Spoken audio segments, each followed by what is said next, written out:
All right. Thank you, sir. Okay. Put me downstairs. No, you got work to do. I appreciate your help. Thank you so much. Thank you.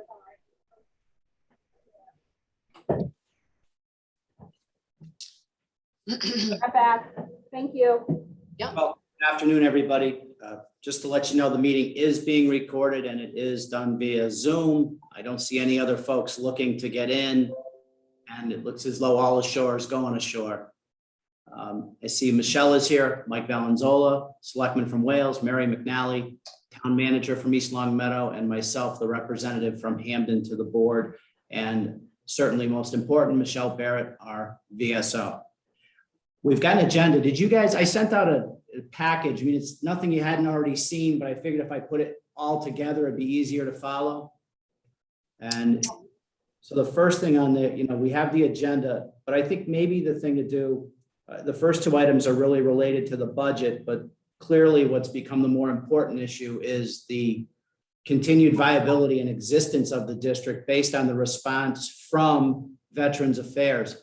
And as a result of that letter, they're looking to work with us from the sounds of it, but we would have some things to do. But Mike, you took the lead after the letter came back and you did some outreach. So why don't we go with where you are, what you've come up with? Sure. So look, I think there's a couple of things at play here. One, due to the longevity of our previous VSO, there may have been a lack of awareness by some at Veteran Services of the formation of our district, but more importantly, the hours associated with our VSO.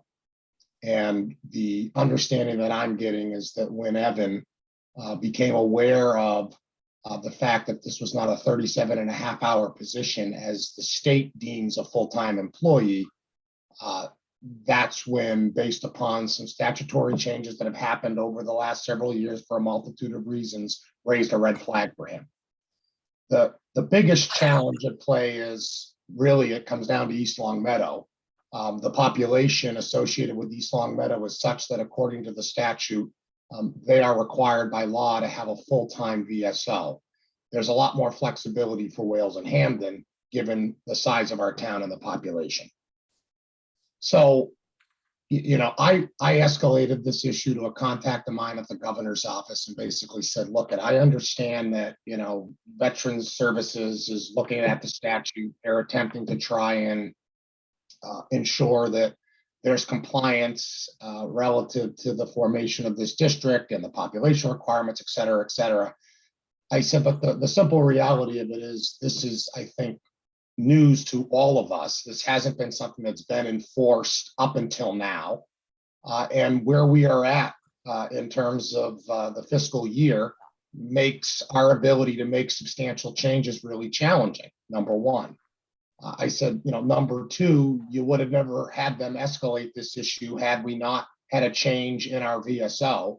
And so the reality of it is, by virtue of a retirement, we're being penalized effectively because now they've become aware of the structure. So the governor's office did some outreach. They had some conversations. I think the crux of this really candidly comes down to Michelle's status as a part-time VSO.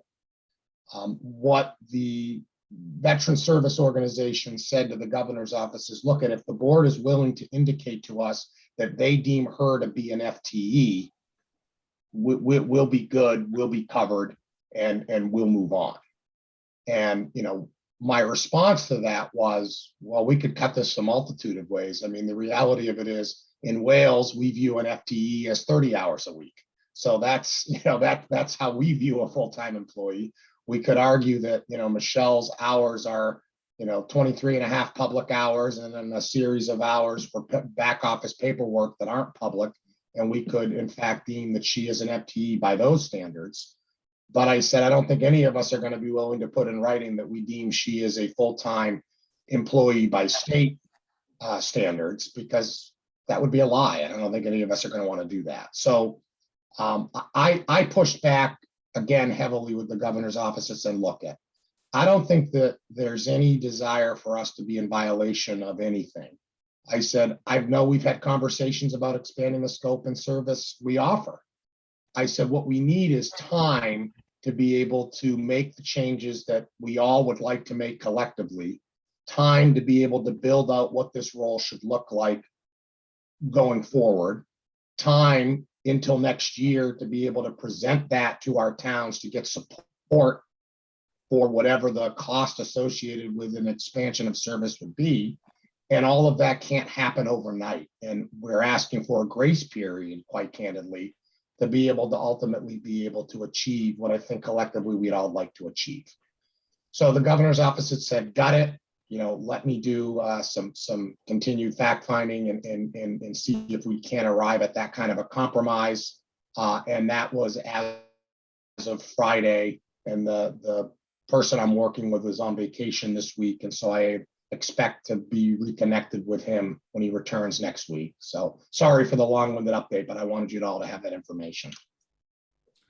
Mike, I think it's fine. And I think you're, first and foremost, thank you for putting in the effort. And number two, it's your explanation and responses are a mirror of what's happening. I guess the only thing that I'm kind of surprised by is when we initially made application, when East Long Meadow, when the select board at the time reached out to join the district,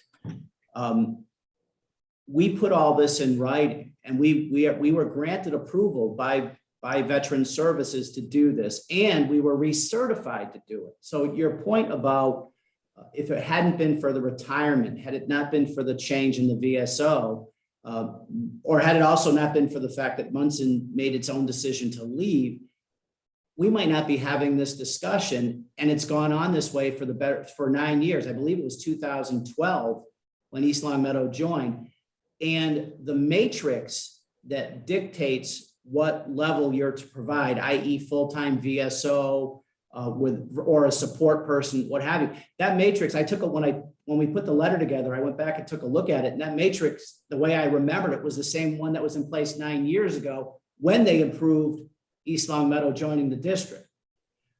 All that said, I mean, I think that just kind of gives us some credibility as to the district has existed in the way it's existed. We're actually getting a person who can provide greater and broader service, which was our goal. We're actually now getting a person who's willing to put in regular hours in each community that we've all agreed to. And I think based on it, we could even manipulate those hours a little more, working with Michelle to bolster them some even more, but that's a separate topic. But I guess the bigger point is, I think to me, what you've asked for makes perfect sense. I think we've all agreed. You made a very salient point during the hiring process or during the vetting process for Michelle, that had we simply put aside a 3% COLA every year, the pay would look different. Getting somebody full-time might look different. A lot of things might look different. So the longevity of the former VSO combined with the way the district had become shaped as of 2012, all those kind of led us to where we are today.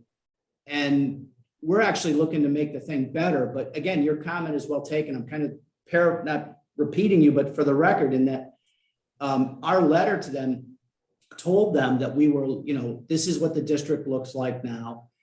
This is where we want to take the district. And obviously we want to be in compliance, but we were already through the budget cycle. So everything you said to them, I think we've cemented each other's position. Mary may feel slightly different. And obviously Mary's got the biggest town to look out for, but that's where we are, I suppose. But Mary, what do you got?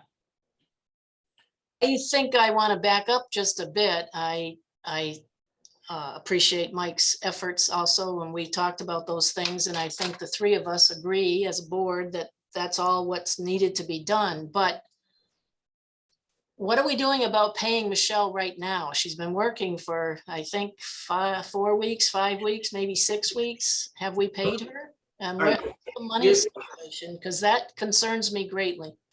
Okay, so here's where we are with that. Because let me just say one other thing, Rick. Based on what Mike just reported, it sounds like we're still in limbo as a district in terms of our existence. Because until the decision is made to either accept or grant us a temporary waiver or an extension of time to fix these problems. I mean, I'm concerned that we don't have legal status as a district until somebody says we do. So just, Rick, might I, before we jump into the payment situation, there's just two things I wanted to clarify. Number one, for East Long Meadow and Hamden, how many hours worked a week do you deem a full-time employee? Do you have an equivalency? 37 and a half. Okay, and same for Hamden? I believe it's the same, Mike. I'd have to check with the HR folks here. Okay, But I so believe it's the same.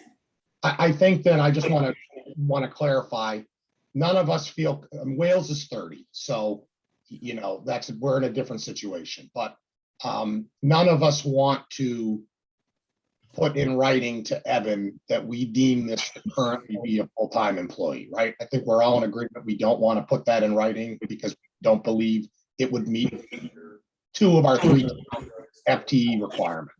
I agree. Yeah. Okay, so we'll put that aside for a moment.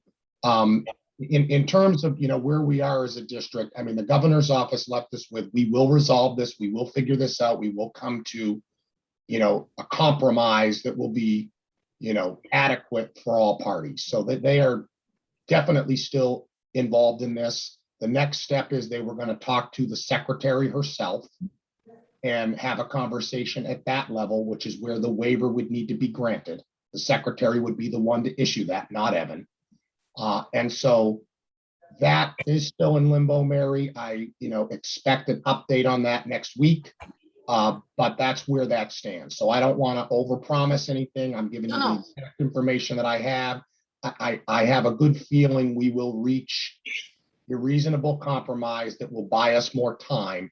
I just don't have that confirmation yet in writing. And so I asked for a little more time. You cannot make that representation because you don't have it with certainty. It's likely that it will all come together as you suggest. But I mean, at a very basic level, Michelle isn't getting paid, and that it's just, it's a violation of Wage and Hour Act, and we've got to take care of that. And I'd like to know, you know, how did John get paid? Where's the checking account? Who writes the checks? So What are we doing? Because I have no idea. All right, so let's talk about that. I met with, and forgive me, Madison's last name, who's the treasurer in Munson, Madeline is her name, I'm sorry. Madeline inherited the books back in April timeframe when Lauren left. So I sat and spent time with Madeline and we went through, she had the books up to date and in order. And the first thing, and obviously Michelle was a big part of that conversation, and there's some other stuff going on with Michelle, some of which she's going to be updated on right now. First and foremost, the books are in good shape. The taxes have been filed. Everything's been done as it was supposed to be, and that has been ongoing. Are there copies available, Rick, for any of us to look at? Because I have all the paperwork's up to date. I mean, what's the entity name that's filing the tax returns? I have the boxes. I don't have them with me, but oddly enough, it is not under the Eastern Hampden County Veterans Service District. It's actually under a different name. I think it's like Eastern Hampden County Veterans Department, which may create some issue, especially if they're doing some research. I have the files. I'm actually going to leave them in the town hall today with our treasurer for safekeeping, so they're not riding around with me. And I have the checkbook, and I have the last 5 years of records that were kept by the previous treasurers. So I have all of those, including the tax returns. Interestingly enough, the one thing I was kind of surprised by, and it's clearly the reason that the treasurer job was even 6 hours a month, which I was, kind of surprised by, is payroll was done manually. So I've already done the homework and I have not set it up yet because I didn't have approval from this board, but I have talked to Michelle about timing of payment. I've already worked with a payroll service to set us up and have them do all the payroll, all the tax filings, everything. And again, with the approval of the board, we'll go forward with that, and then we'll get, and obviously that's going to get Michelle paid. Michelle, you and I, just to switch gears a little bit, but bring you into the conversation, you and I had talked about a monthly pay. When I spoke with Madeline, who does HR for Munson as part of her duties as well as treasurer, she mentioned monthly may not be acceptable, that it might have to be either weekly or bi-weekly. So we can sort that out, whether it's weekly, bi-weekly, or monthly. Whatever is required by statute, we will resolve. And then we'll have a payroll service set up. I find that that is going to do two things. It's going to reduce our annual cost of accounting, because doing payroll manually for one person was a huge time taker, and also it was expensive and it wasn't secure and it wasn't streamlined. So we'd set up a payroll service, and then that would leave really, in essence, after that, only bill paying, and there's only about 6 or 7 bills and some filings to the treasurer. And that will get Michelle paid. If we go monthly, she actually will be receiving a check within the next week once we get the payroll service set up. And as I said, Mary, just to reiterate, according to Madeline, the books are all in good shape. The necessary filings had been and have been done and kept up, but John was paid manually. All right, I'm taking everything you're saying at face value, because I know you're just processing the information and receiving it yourself and giving it to us. But at first blush, to my way of thinking, a payroll service for one employee doesn't really seem cost efficient, but I could be wrong. And at the very heart of it, I hate to sound like a broken record, but I'm willing to cut a check from the East Long Meadow Treasury to get Michelle paid up to date and not delay this process, assuming the town gets reimbursed from wherever the district's payroll account is. I mean, she's sitting there and we're talking about her as if she's not present, but I mean, she's gone a month without a check, and that's just not acceptable on any level. Right. Well, I mean, so the question becomes, are you handling payroll? I mean, if you're going to do one filing for payroll, if we set Michelle up, and we're not talking about her if she's not here, because that's why I brought her into the conversation. And I have been staying in touch with her about it. We can pay her, you guys, any way you want. The only reason I didn't set up a payroll service is it hadn't been used previously, and I wanted approval from the board. It wasn't my decision to make. Yeah, well, I'm not going to stand in the way of that. I guess I'd like to know what it's going to cost and what it's going to save us. I mean, a payroll service for one person just doesn't seem like, to me, that it would be a good return on that investment, however small that investment might be. But I don't want to argue over nickels and dimes. Okay. I just don't understand why we can't use one of the 3 of our existing payroll services to do it. I mean, we use Harper's in Wales. We could easily set Michelle up and have her paid through that and charge it back. Well, the weird part of that, and I'm fine with that, Mike, because that suggestion actually was made by Jennifer Wallowitz, the town administrator in Munson, because they've actually been very helpful in helping us transition over, and even Madeline mentioned it as well. I felt like it was, pushback is not the word, but I get the feeling that our town treasurer, who I'm hoping is just going to take this over, seemed to think it was going to be intensive to add them as a person. I think the concern, that not only that, the concern he expressed was, if the person receives the payroll from any one of the communities, would that person be viewed as an employee of the community, even though the district was reimbursing them? And when I talked to the payroll service, their estimate was about $40 per pay period to do this. And so I'm thinking if we were going to go with a monthly pay, we'd be looking at about $480 or no more than about $480 a year to do it, plus or minus. I mean, I'm playing mental math here. And while we budget $2,000 for bookkeeping service now, including payroll. So that was the only reason I saw it as viable. But my word's never the be all to end all. But now to go back to your question, make sure we don't gloss over it.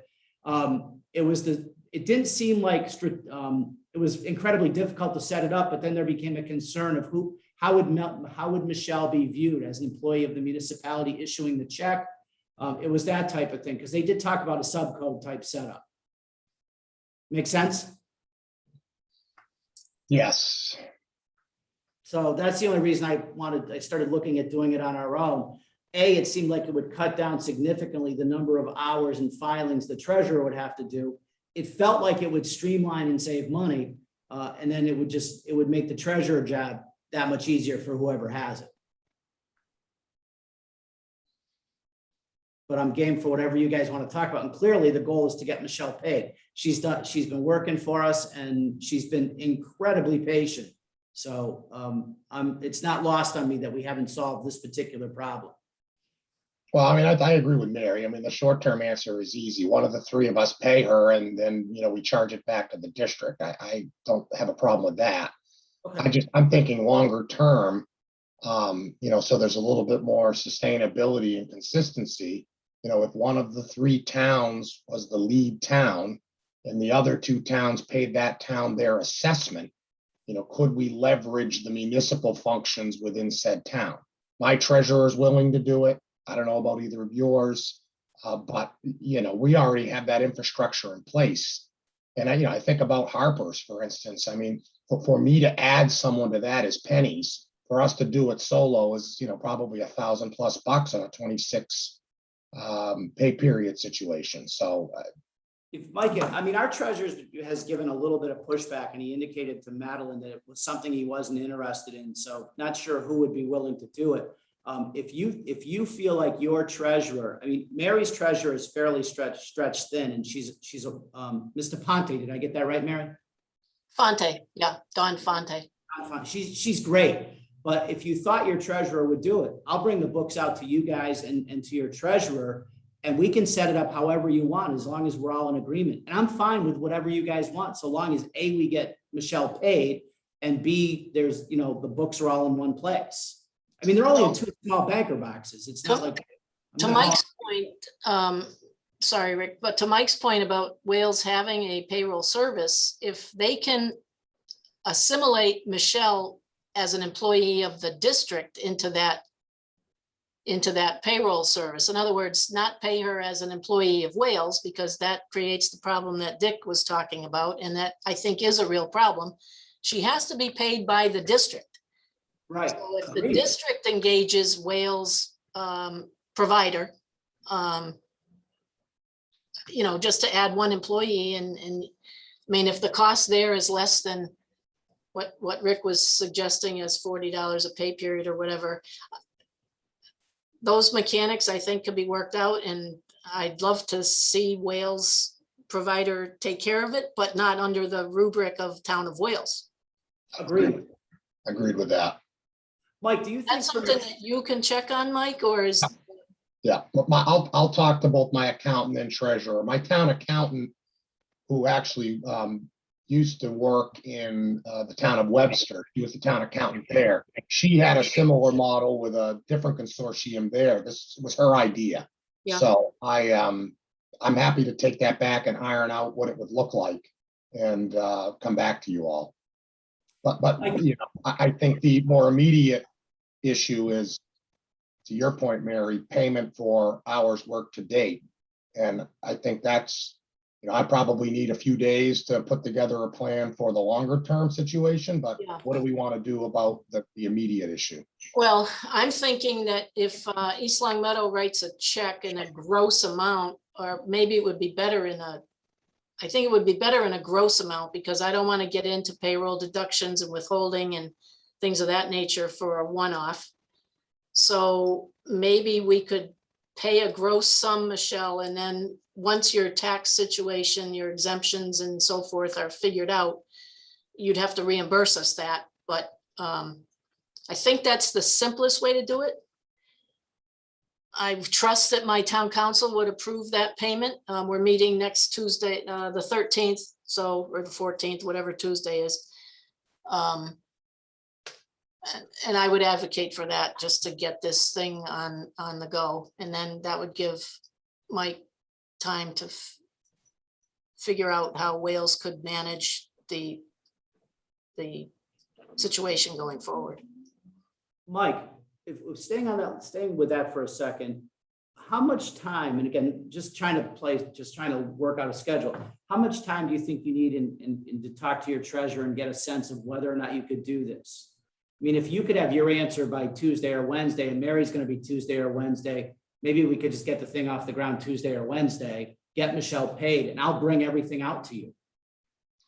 Yeah, I'm gonna get on the horn with them this afternoon. I mean, it is the holiday weekend, so, Exactly. yeah, I mean, there is that at play, so, I'd like to by middle of next week, but I'd say Tuesday if Monday was a work day, but it's not. So by Wednesday, probably have a final plan. But I'm gonna talk to my accountant this afternoon. She was the one that said she would design the process and how it would work. I'm confident the treasurer won't have an issue with it. If Pam, our accountant, kind of puts the plan in place.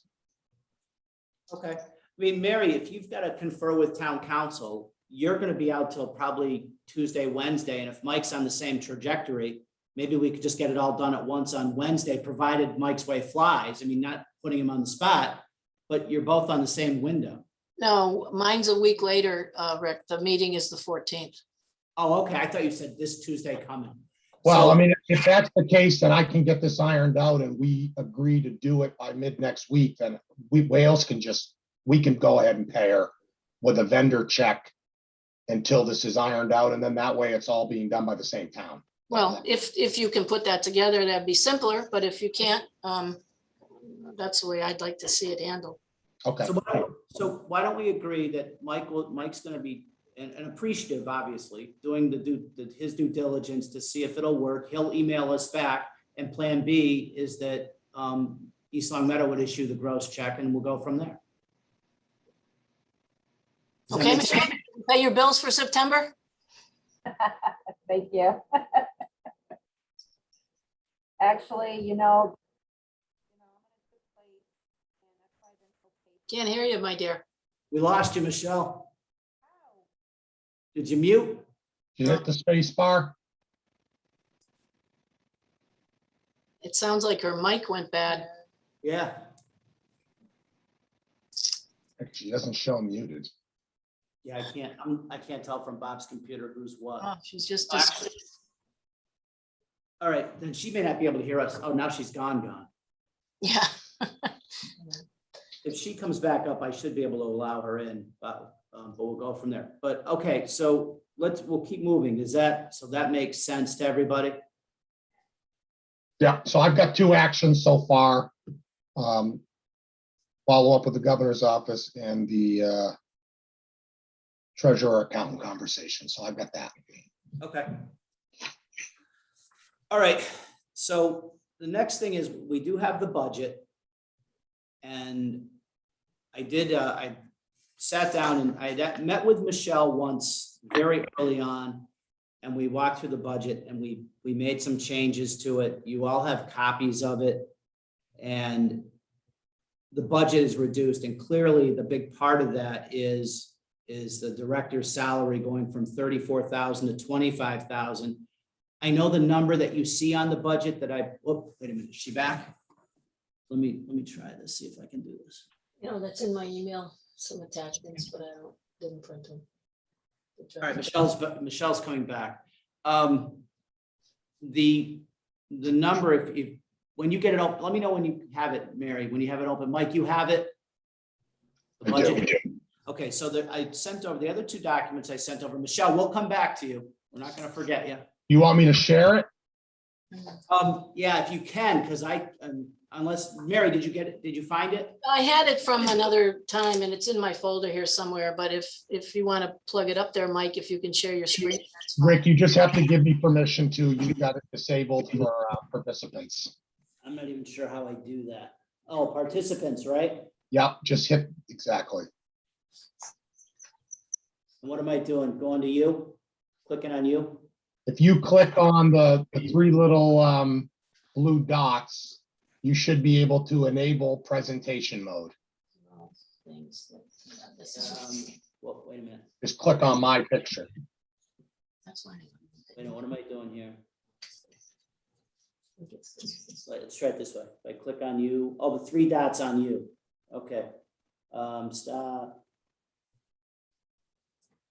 Is it make co-host? Yes, perfect. All right, let's click yes. Let's get rid of this and see if this worked. Yep, that works. Okay. I'm sharing it now. There you go. Okay, so the budget that's there, early in the process, probably in the first week that Michelle came on board, I sat with her and we walked through the budget.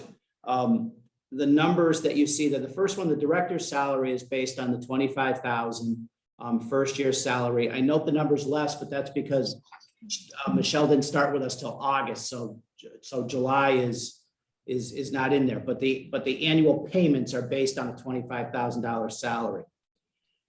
The medical insurance, the next entry is the insurance taken. It's actually the retirees, Arthur Booth and Marilyn Belaski, who still take, between them, they take a mix of insurance, but they take health, dental, and I don't have it written, but there's another one. So that insurance, medical insurance line is for the retirees of the district. So can I ask a question on that item? Sure. Is there some underlying document, contractual in nature, that binds the district to providing these benefits through life for former VSOs? I'm going to tell you that I don't know the answer to that, but I can look. It's as long as I've been involved, that's what it's been. Yeah. But that might be more by precedent than it is by written agreement. Well, I'm only asking because it's a big number, and It- I don't know who the entity is. I'm assuming it's the district that has incurred the charge and, you know, is the beneficiary on this policy. I mean, or is paying the premium for it, but I'm also just a little bit confused. I'm assuming, and I could be wrong, that these former VSOs have Medicare or veterans benefits or some other method of obtaining medical insurance. That I guess I don't know that. I don't really know anything about them personally, but I'd like to find out. I think it's a fair question, and that'll be one thing for me to do. I'll track it down.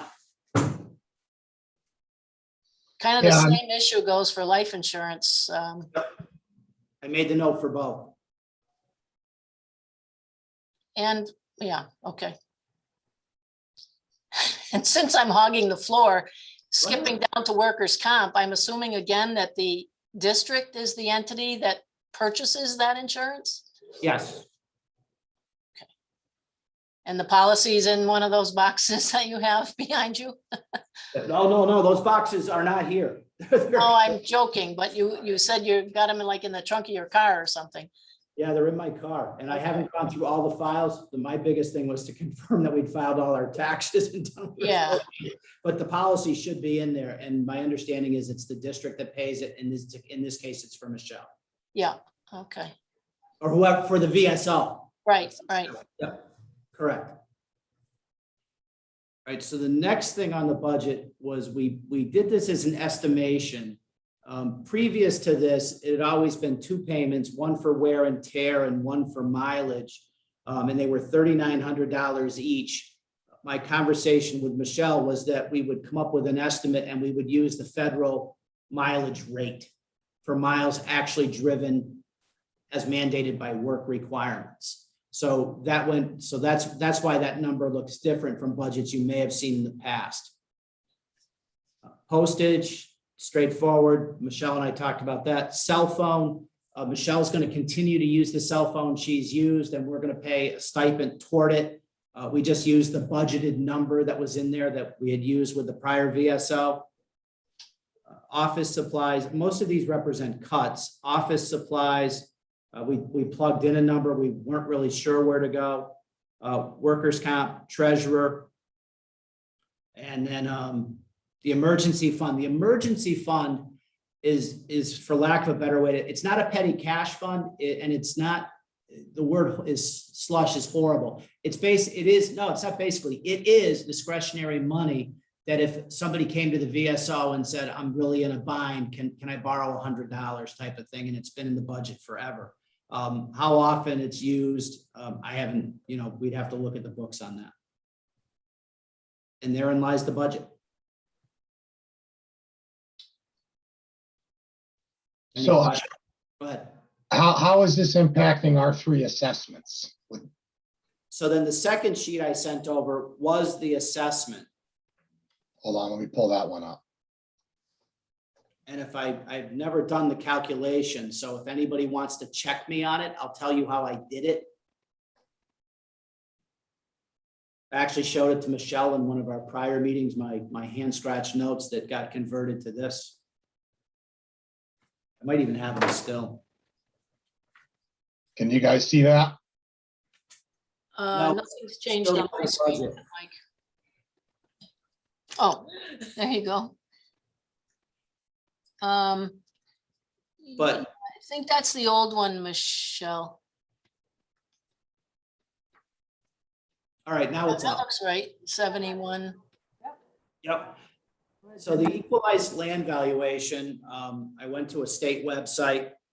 They have, and so in essence, the calculation to me seemed fairly straightforward. You take the total land value of each of the communities, add it up to a total, and then divide back into it. And that's where you come up with the percentages of the budget are due. The calculation for the district is based on equalized land valuation. So that's how I did it. And I'm glad to go through it with anybody, and I'm willing to be corrected. Well, might be the only time that 50% of our town being owned by Norcross is a positive. Yeah, could be. Oh. But that's how I did it. And East Long Meadow, I think your land valuation is 2,143,969,1. Hamden, 662,234,9. Wales, 184,036,100. And then that gives you the total 2,990,240,100, and each of the municipalities is divided into that. That's how I did it. And so Yeah, I don't have any problem with the math, Rick. You showed me this before. It makes sense. okay. Now, the other thing I can tell you, and when I looked at the books with Madeline, it looked as though the current amount in the checkbook, and as of this date, it hasn't been supplemented by any of the municipality payments, but the balance in the book, we went through it quickly, was around, I don't have it in my hand, but I want to say it was around $20,000. Is how much was in the checking account. So why can't we just write a check from there to pay Michelle and not involve Wales at all in terms of the past due monies? You know what, Mary, that's a great point. I could write I don't have signatory authority. We'd have to sort that out. Even if Madeline had to do it, we could cut a gross check. That's a great idea. Why don't we just cut a gross check for the month of August to Michelle based on that? Because I have the checkbook too. So she'll just have to file what, a 1099 then for that month? Or we would have to, I think that who are you referring to? Is still the treasurer of Munson cutting this check, Rick? as far as I know, she'd be the only signatory to the account. I know I'm not. Okay, so they have to file something with whatever bank has that account. Do you know where the account is or what bank has it? You know, I want to say it was like Mass Municipal Trust Association. It wasn't a local bank. It wasn't, I was a little surprised when I saw the name that it wasn't, for example, Munson Savings or what have you. It's the Mass Municipal Trust or something. Well, the personnel from Munson should have filed a change of signature power on that account the day they voted to leave the district. I mean, as we sit here, that person could write checks from that account and we'd have essentially no recourse. So that should happen yesterday. And I'm sorry, I'm just irritated by some of this because, you know, Munson's vote has kind of put us in a certain degree of, I don't know, zippity doodah is what I feel like. We're in limbo and there's a lot of loose ends that are it's just not an acceptable way to treat a new employee, certainly. And the veterans and towns just deserve more attention. I mean, it's no one's fault. Don't get me wrong. I guess I'm just expressing my frustration, but we got to get that lady or gentleman, whoever it might be, they have to file they have to get off the signature authority for that bank account, wherever it is. And if Dick's gonna be the treasurer, then his name should be substituted for it, or Or Mike's treasurer. we wanna wait a week and if Mike's treasurer is gonna do it, although I don't know where that's going, obviously, we don't know yet, but we can't have 20,000 or more dollars just out there. I will, I'll call those folks tomorrow. I mean, I physically have the checkbook. I'll just call them and find out what we gotta do Okay. and we'll get it done. So All right. that's another thing for me. So I got that. Well, I don't mean to pile on. I mean, I guess I wish there were, Mary, I wish this was going a whole lot different too. I have the same, I'm sure we all have the same frustration level. You know, I unfortunately, I guess if this is brought to light, nothing else, the autonomy of that position for the last 60 years clearly contributes to where we are. The saving grace is, as I said, at least in talking to the young lady from Munson, all the appropriate paperwork has been filed and we're in good stead with everybody.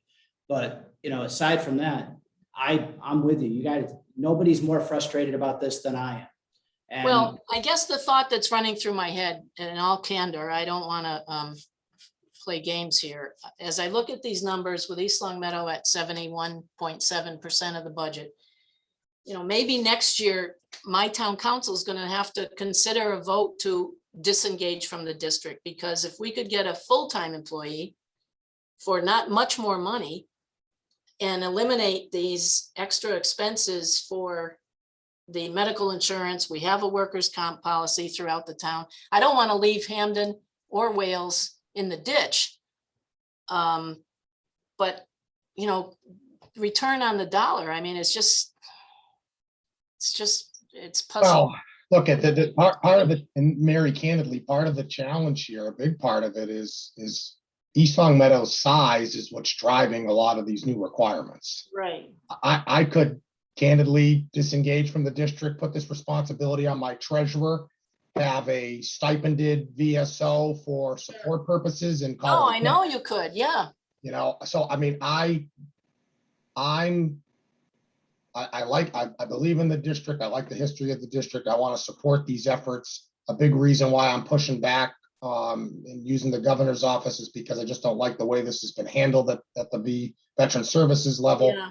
But again, I can pull back on that because candidly, the only town here that is going to get forced into a full-time position is yours. Yeah, no, I appreciate that. And I'm thinking that if that's where the Veteran Service Office is going statewide, then maybe we just ought to accept that as the reality and deal with it. Well, I think but the thing you got to consider is it's not just going to be a little bit more money for you. It's going to be a heck of a lot more money because you're going to have to increase the salary significantly. You're going to have to pay that person at 37.5 hours. And then sure, you'll probably find some synergies on some of the other back office stuff within other functions within your town government already. Yeah. But I mean, if this position, look, like I did the math, right? If Comerford had been receiving that raise, that a COLA that he should have been receiving as any other employee would have received, we'd have been paying this person over $50,000 today. Yeah. And, you know, the fact is he, because of his situation, wasn't accepting any pay increase, and that was to our benefit, but it kind of also created this predicament. Yeah. Because No, now, anything that is reasonable for this position is going to look like a heck of a lot of extra money. So, So if we. are we mandated by law to use the formula you're using for this assessment? So once again, my involvement in, or, you know, with regard to the drafting of the formula, it's the only one I know. I believe it is the written requirement. And I want to say I actually saw it. Camden has a copy of the original, and I don't have it. It's in the selectman's office. I don't take any of that stuff. I don't keep separate files. I turn everything over to them. But I believe in the original district agreement, it is specifically spelled out that it's by equalized land valuation. I think that's true. Let me throw something at you guys. Does it make any sense at all to you to use a portion of that surplus to hire a lawyer who can work through the procedural and substantive issues that surround this district on just a one-off, not a full-time counsel, but just some, because I'm making a lot of noise here and I don't have the time to follow up and I don't like to just blow hot air and not do something about it. Rick, I know you're out straight and Mike, I assume you are also, and Michelle's got her hands full. So, I mean, I think we really need to determine the statutory requirements and make it make sense. And I'm fine with that. I don't have time to do that. I think it's worth a few $1,000 to hire somebody. I would ask you both to at least think about that as an option to maybe take a look at all this stuff and write a report and investigate it and get back to us in 2 or 3 weeks or a month and put us on a solid footing where we can just operate. I'm absolutely open to that thought. I mean, I've kind of been thinking of, and I've watched all this with probably the same, maybe a little more level of frustration as you folks about how all this has gone and where we're trying to get to and where we're trying to go. And I kind of even reached the conclusion that if it's time for this district to go away, then maybe it's served its useful purpose based on a varied pile of issues. That said, probably the most important thing we can do for each other, whether it's plan A or plan B, is support each other to the end to what is ultimately the best conclusion for all of us. Like you said, the state response is, well, East Longmeadow needs a full-time person. That wasn't raised as an issue before by Veteran Services, but neither here nor there. Mike makes a very valid point, and there are a lot of people who make the argument that this work can be done by a treasurer for a whole host of reasons. I don't know what this is going to do. I think I'm okay. Yeah, I mean, I look, don't know. I just, Mary, I think a big part of this, look, and I'm willing to invest the time, effort, and energy to fix the gaps, bring this thing back to what it should be, and get a plan in place for the future. But candidly, I don't want to put that time and energy in if, Mary, you think, next fiscal year, your town council is just going to say, we're going to leave that anyway and move on, because for me to move on today would be a lot less work than to put the time and effort in to go do that. So, yeah, no, and I'm not trying to be coy, Mike. I guess I'm just thinking that I want us to be able to straighten this out. I too am an advocate for the regionalization of these services. I think the district will work well. I think the populations of the 2 smaller towns deserve Michelle's attention. I know East Longmeadow's carrying the lion's share of the expense, but we're also getting the lion's share of service hours, et cetera, et cetera. So I'm not suggesting that's in the back of my mind as plan B, and I'm not certainly trying to trick you into doing all this work, but I need to know. I mean, I don't feel comfortable voting on a budget for 2 retirees unless I know that there's the moral obligation, I suppose, because I understand both of those individuals served for a period of time. I don't want to pull the rug out from under them, but I'd like to know the legal basis for that obligation. And if it's there, okay, but to just.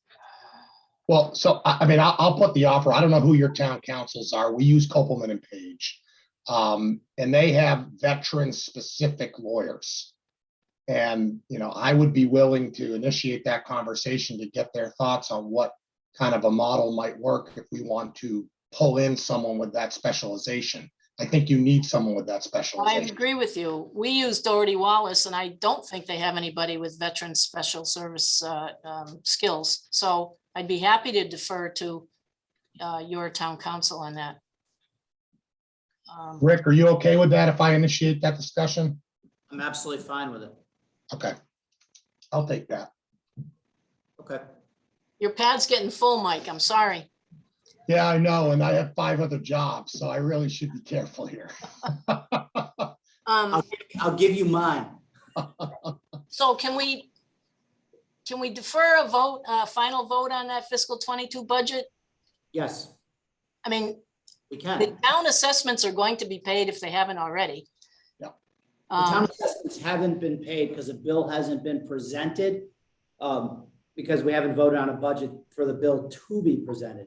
So but as of now, like I said, when I saw the checkbook, we have enough to get by for a period of time while we do these other issues. So this is fine.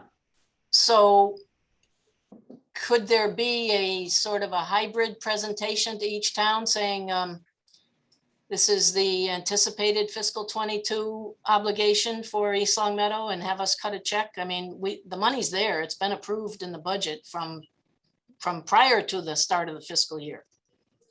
We approved the budget here June 1st, and it was approved before, I think, Munson even withdrew.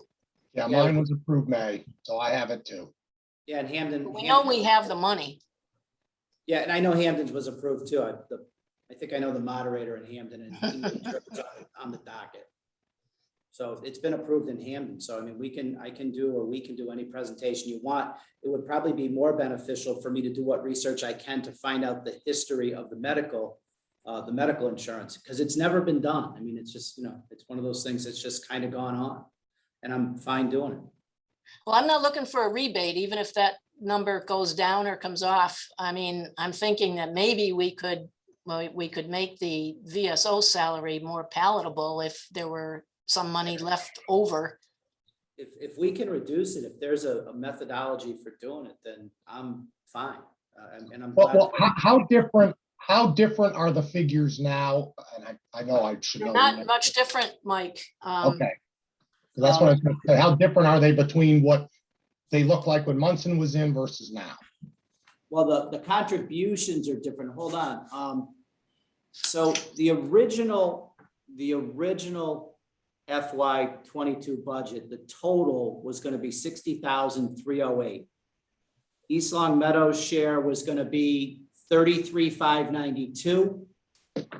Munson, their share was 13,569. Hamden was 10,192, and Wales was 29,55. So no, they're not appreciably different because of cuts and changes in the budget. And then taking them out obviously made a difference too.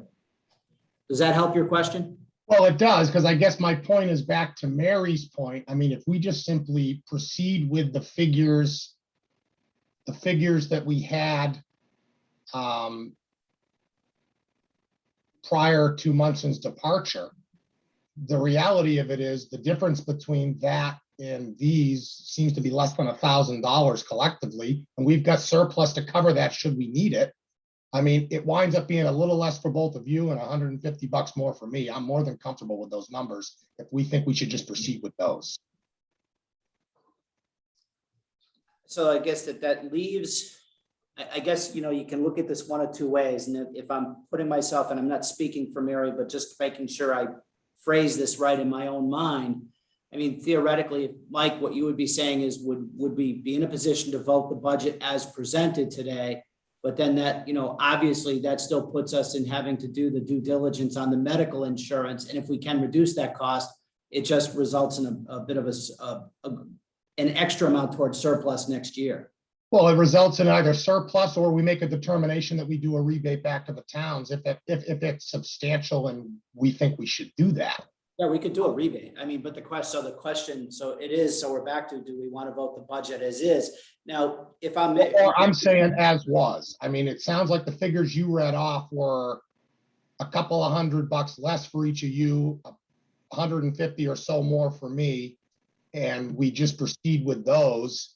And then to Mary's point, once we've done some of these other assessments, that either results in a surplus, it results in a realignment of the salary for the VSO, or maybe it results in a rebate, maybe it's some of all three. And there's money there now based on what I've seen obviously depending on what the attorneys came back with or what the attorneys come back with after doing their due diligence, there's money to pay that. We would vote to extend the contract if they came back with the right numbers, and we already know what we have for money. So I guess we're back to, do you want to move and approve a budget for 46,175 based on the splits that are in the documents I've given you? I'm fine with that. Subject to our right as the fiscal year goes by to amend it, as Mike was just articulating. Because the other thought that's running through my brain is, after Mike's counsel, if they're willing, can give us a you know, a synopsis of what we need to do. Maybe we need to hire a, you know, like a part-time administrative assistant for a period of a quarter or 6 months or something, just to get everything lined up the way it's supposed to be, because it feels to me that none of us have had the opportunity or time to pay the attention to the detail that it needs. And we need somebody to put it together. And I'll tell you, along those lines, I haven't spoken to her yet, but I intend to. My executive secretary previously was the town accountant in Webster, the executive secretary in Southbridge, and she chaired the Worcester County Retirement Board for a period of time. I bet I could get her to carve out some time in addition to her day job to almost come in for a period of time as an overseer and help get this all together. She did this quite candidly for our transfer station, which is a couple of $100,000 a year operation. I'm going to ask her if we collectively agree, we might want an overseer for a period of time to just help stabilize the operations. Well, I would be all in on that. And I just don't know if there's any more room on your writing tablet for the takeaways you have from this meeting. I'm going to put them in a summary as soon as I'm done, so I don't forget. Well, look, I think That's this a is good idea. I think it's important. I've got, you know, some connections to these resources, and I would like to see us make this thing better. If we're all on board with that, you know, don't, you're not going to hurt my feelings. It's just less work for me if we don't want to. But I think she would do it. Well, you know, I'll never hurt your feelings on purpose, so I'm all in. And Rick, if you want a motion to that effect, I'll make it. Go ahead.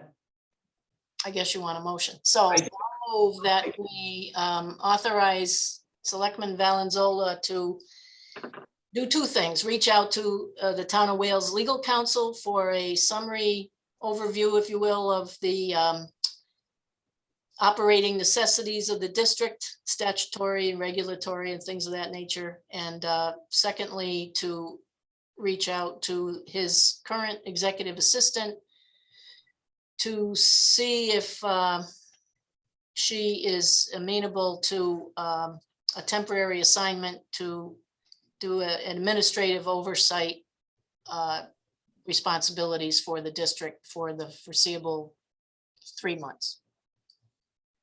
Mike, are you gonna second that motion? Yes, I'll second it. All those in favor? Aye. Aye. Aye. And clearly there's no one opposed. Okay, that's good. Back to the budget. Is there a motion to approve the $46,175 budget for the FY22 district? I'll make a motion. Okay, I'll second it. Okay, motion, Mary. All those in favor? Aye. Are there any opposed? No. So I'll you guys can if you want to just use the copies I sent you to present them to your respective treasurers. I'll give Dick ours and we can go from there. Well, I'm happy to give it to my accountant, but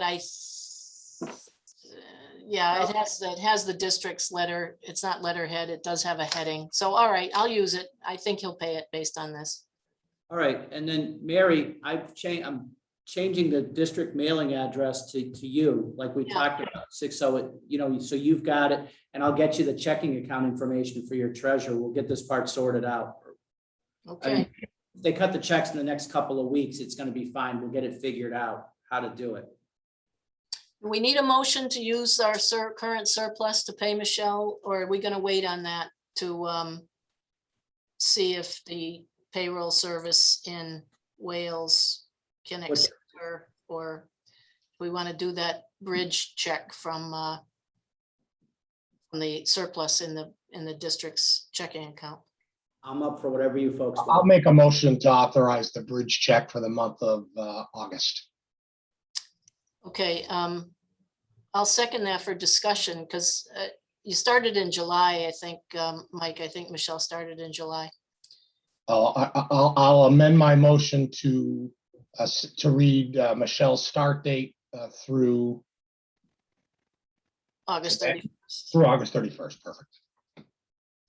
So we got a motion. Michelle, and I'll second that. Michelle, can you calculate your hours that you've, at some point in the next, few days? Okay. I'll second that motion. Okay, so we've got a motion by Mike, a second by Mary, all in favor? Aye. Aye. Aye. Nobody opposed. Great, we're getting there. I have something that, the young lady from Munson, and forgive me, I've got her name in my file, but Madeline, the treasurer, does have 20 hours into recapping the books, putting everything in order, being sure everything was up to date. From the time that she got the job from Warren to now, she has it at 21 hours at $37.07 per hour. I'm sorry, 37.01 per hour. Let me just hold on a second. I just ran the calculation and my phone shut down. Which would be a total of 777.21. I asked, she's going to present us a bill for the hours that she had put into that time, and I'm thinking we should pay her for what she did. Does anybody have any questions or discussion on that?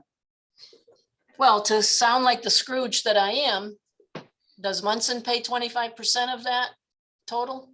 And do the three of us pay the remaining 25% apiece, or do we do that on the same percentage? Because You know what? No, she started in May, so there should be some time from there. So well, that's my point. Munson was in the district then, and Yep, okay, May to August. Let me see if I before we do anything more with that, I'll get a breakdown on it. I'll add that to my list. Yeah, I agree with Mary. I mean, Munson needs to be responsible for this on a prorated basis at the very least.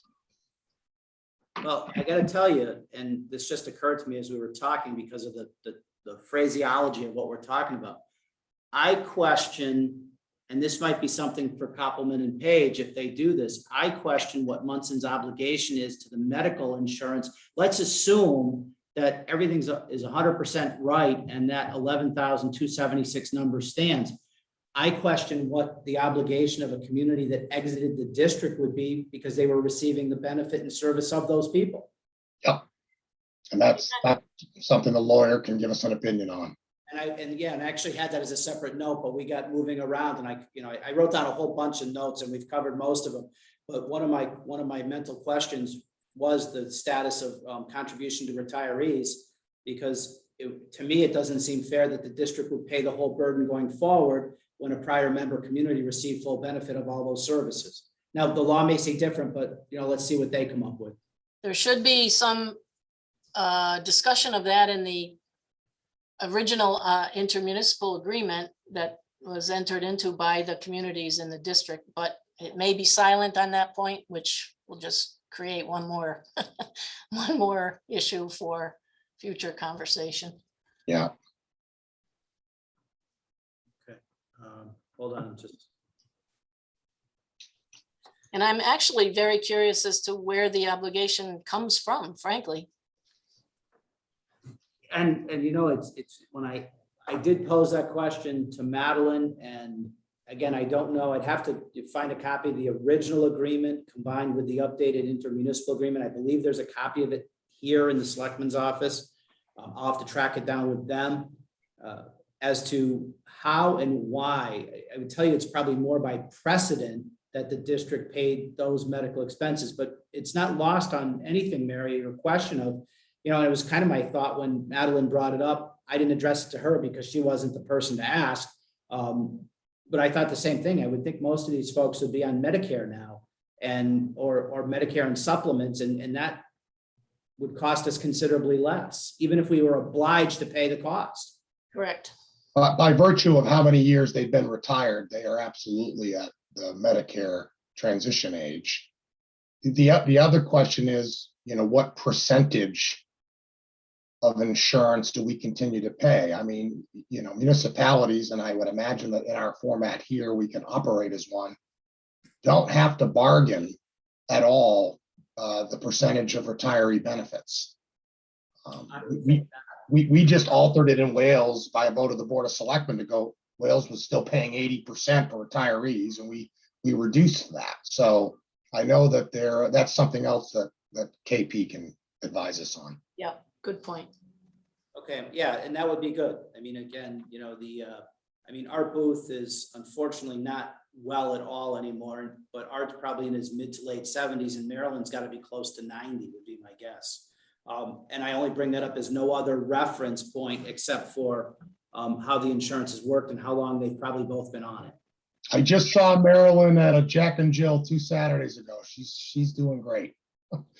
At the risk of digressing, when I first got on the board back in '87, she was always terrific. She was sharp and she did a fine job. And the gentleman prior to her was a gentleman named Bert Natupsky, and I still to this day play tennis with Bert's son. It's interesting how these people really don't ever seem to go away. But neither here nor there. That's just the story. On a final note, Mary and Rick, I bumped into and had lunch with a mutual acquaintance of all of us, Sid Starks, last week. So he sent his regards. I had dinner with Sid on Saturday night, and he specifically mentioned you. Oh, that's great. That's great. Mary, he said you're doing a great job in East Long Meadow. So. And he reiterated it. We were out with multiple couples down in Hartford on Saturday night, and your lunch with him came up, Mike, and he said the exact same thing. And Mary spoke extremely well of you and the work you're doing there. Thank you. So is there anything else I've got a list of about a half dozen more things to work on. Mike, you've clearly got a list. Yep. Is there anything else we need to discuss or a motion to adjourn? Well, just one last quickie. Do we have an employment contract, or are we contemplating entering one with Michelle? Just in the event that some of these old issues are unresolved due to lack of a contract, I mean, should we think about some sort of an employment agreement going forward if KP recommends it, which I assume they would? Why don't we ask KP? What I can give you for a historical part on that is, and again, whether it's right or wrong or it's structurally correct, what we had done 3 years ago, maybe just, I don't know, Mary, how long you've been in East Long Meadow now, but Evan, if I pronounce this correct, Evan Brassard, when he was the last town administrator for Munson, we did a ton of legwork on developing a job description. And in essence, the VSO was working off of a job description, not a contract. And it was supposed to be annual evaluation, but then COVID hit and then the VSO left. I'm amenable to whatever. I think it's a fair question for the attorney. Should we have annual review based on a job description or an employment contract? I'm fine with whatever everybody wants. I would say any other questions like that we want to pose to KP, just email them to me. I'm going to send a note to them this afternoon, setting at a high level what we're going to need from them. But then when I do a follow-up conversation, I'd like to bring all those questions to the table. I think if we bring an overseer in, and if Pam does it, one of the things she'll do immediately will be to set an updated job description, put in place a employment agreement. She's just done all of that for the town of Wales and brought us to the 21st century. So she's. Well, it's good. It's good practice, and it'll define Michelle's responsibilities and her benefits, a little bit better than we have them defined to date. Agreed. Okay. Can't hear you, Michelle. So you can't hear me? Now we can. So in regards to insurance, health insurance, I don't need health insurance. I am fully covered through the military. Okay, that's good. So that would save almost $12,000, won't it? The health insurance, Michelle, is for 2 retirees. It's not towards a cost for you. Okay, it's only for retirees. Yes. Yeah. The way you see it on the budget, it's only for the 2 former VSOs. Okay, I just wanted to make sure because I'm sitting here going, I don't need insurance. Yeah, no, that's our post-retirement obligation for some of your predecessors. So also, I'm concerned to other things I'm learning through the other VSOs, the things that happen throughout the, fiscal years. They have gatherings together, how they try to save money for the towns. They also talk about the types of meetings they go to get certified for certain things, to help with my job, to make things better.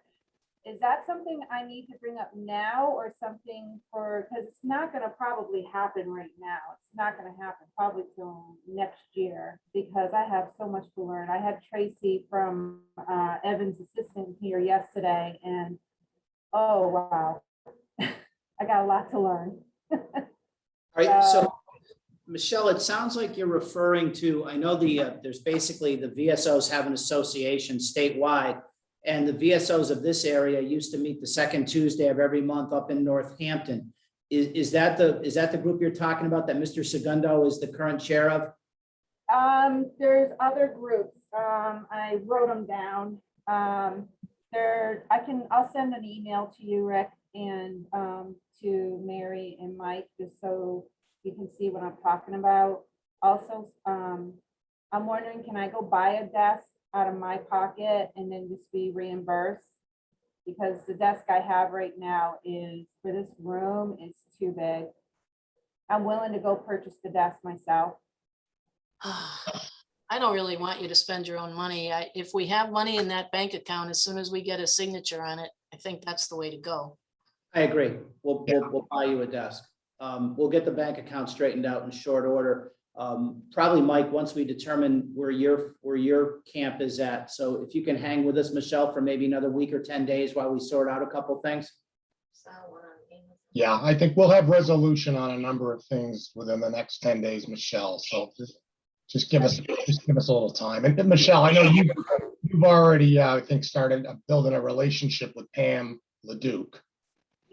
And Pam is who I'm actually thinking about to help us with some of this. So. Oh yeah, that'd be wonderful. I want you to be trained fully and competent and confident. So I'm sure, as you know, if we just let this first quarter kind of go by, then maybe we'll deal with it. I think maybe a month at a time and just try to deal with the issues as you identify what you think your needs are, and we can work together to meet them. Tracy was here yesterday, like I said, Evan's assistant, and she was wonderful. She put in for the rest of the year till December. Everybody's getting paid. Now I'm doing the warrants and I'm learning. So she taught me how to do the warrants. I got to bring those to Don tomorrow. And so I'm learning a little bit. I'm really good with claims. The budgeting part I'm working on. Michelle, it's to fully be expected. You know, the level of training, this is something completely new to you. It's different from what you've already done, and you have our complete support. Thank you, I appreciate it. And Mike, I need to get together with the treasurer there because I need to also, I know you have two, I believe, and I'm not sure, I'm trying to get in contact with him. With Rod? LeBron, yeah, because there's also one in Hamden. I got to make sure that the warrant is written out for him as well, so he can cut a check as well. Okay. So I'm on it. I'm slowly learning, but I'm talking to the veterans. I'm staying in contact with them. I've had many just show up at my door, sitting down, explain to me. Tracy was here at the perfect time yesterday. She came in, and when she was here with me, vets were coming in. So it was really nice to be able to explain to the vets that I'm in training right now, and that we are working very hard to get everything out, all their benefits, Chapter 115, and have our support. Good. Michelle, it's one last question. You mentioned the organizations, the kind of the support type organizations, information organizations that you can attend. Are there, don't worry about the names. Are there dues associated? Because yes. And they're like $50, you know, it's nothing too bad. He gave me a list of them. Let's see. One is Western Mass Veteran Service Association, Mass Veteran Service Office Association. There's different ones. I mean, I'm not necessarily sure what each one does that would fit what I'm doing and what I want to do, because I've been sitting down with, like today, I sat down with the Chamber of Commerce.